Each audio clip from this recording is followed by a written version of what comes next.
little while ago, I made a video reviewing the very first chapter of the brand new Sonic manga, Sonic and the Blade of Courage, and that video did fairly well, so thank you for that. I primarily had two thoughts coming out of the first chapter. Number one was that Sonic was written extremely well and really faithful to the interpretation of the character that I think a lot of us have come to love over the years.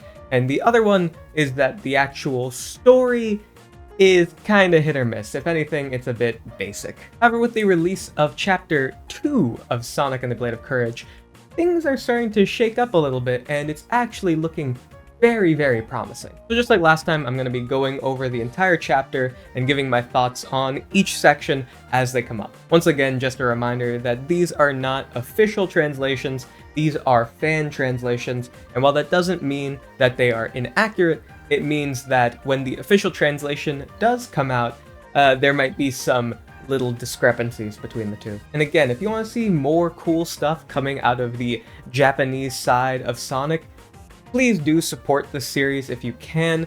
The English release when that comes out, or maybe even the Japanese release if that is within your ability to do so.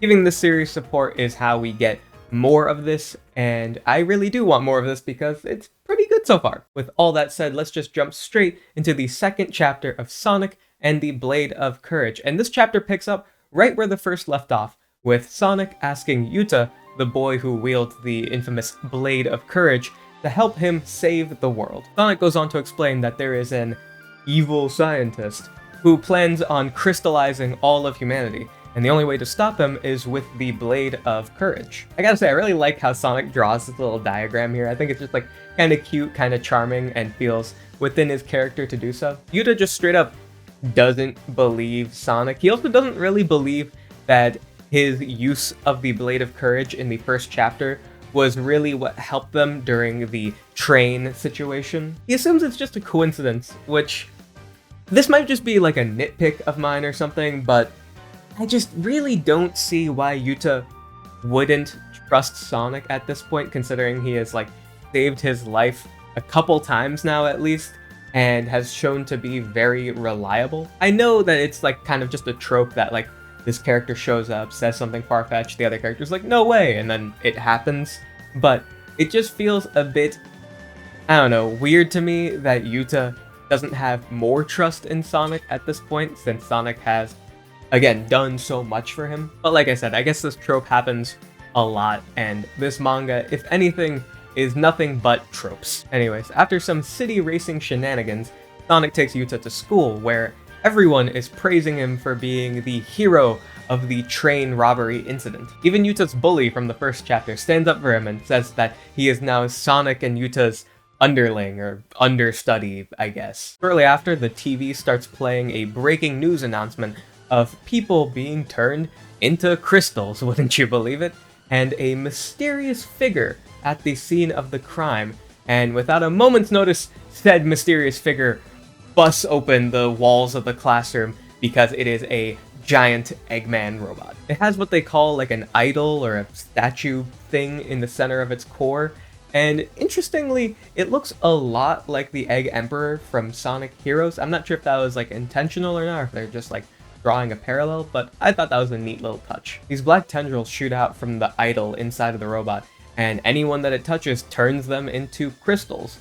And Yuta then finally realizes that, oh shit, Sonic was probably right. Yuta is paralyzed with fear as he realizes the mistake that he's made, and right before a black tendril hits him, his bully actually jumps in front of him and turns into a crystal himself. And now Yuta is the only survivor of his classroom. I gotta say, this whole sequence in the manga is pretty dark. I mean, you know, PG kind of dark, but still quite dark. It actually reminds me a lot of the Metal Virus arc in the IDW Sonic comics. I think it's smart to have these sort of PG ways of killing characters in a story, even if we know that they're probably going to come back by the end of it.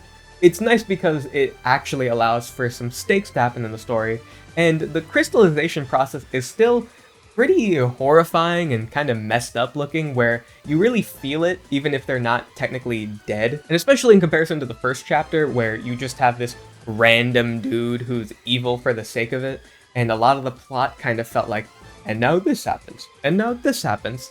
This feels a lot more directed, as you have Eggman with a plan to try and crystallize all of humanity. It just adds up a lot more, and the stakes feel more real, and you can see where the story is going to move from here.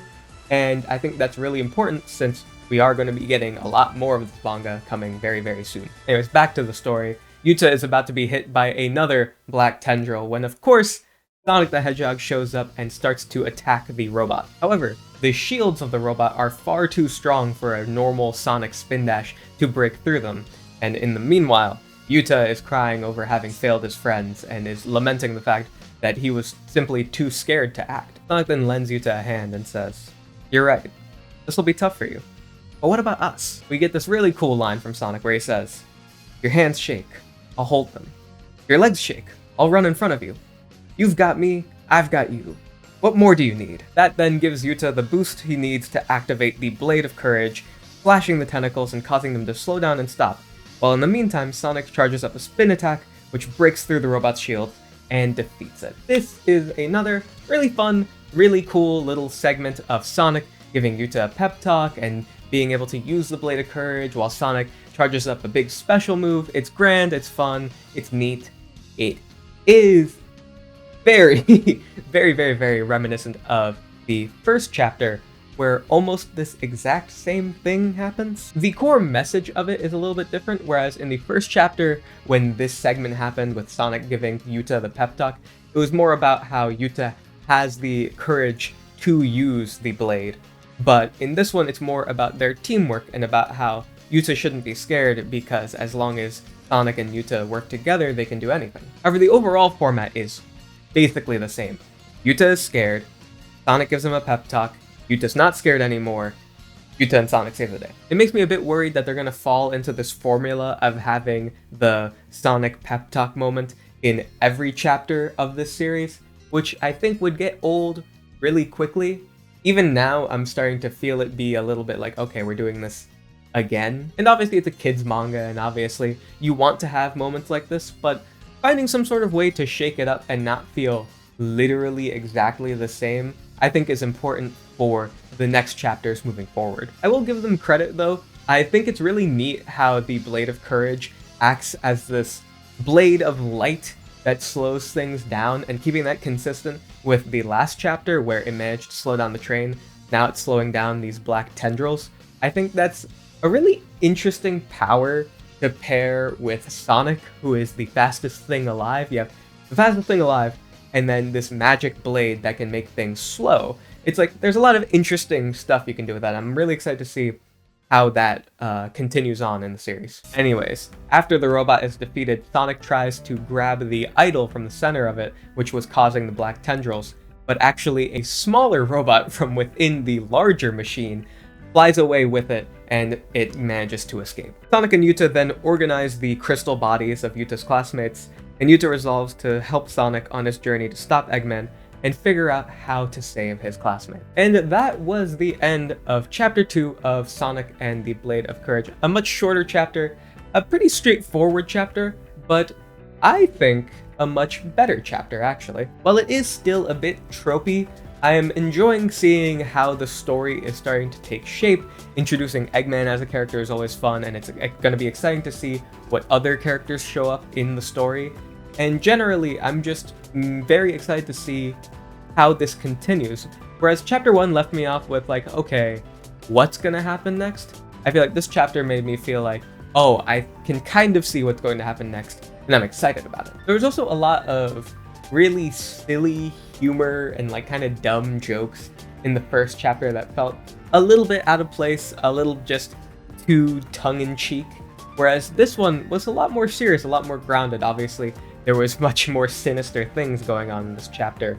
And so it felt a lot better, personally to me, that it didn't have as much goofiness. And I didn't really mention this as I was going, but again, the writing on Sonic and the artwork is really, really good in this manga. It is so refreshing being able to see Sonic portrayed so nicely with artwork that is also very, very nice and stylish. It's a really good read, even if it's not the most incredible thing in the world. It's not like this is the most masterful storytelling.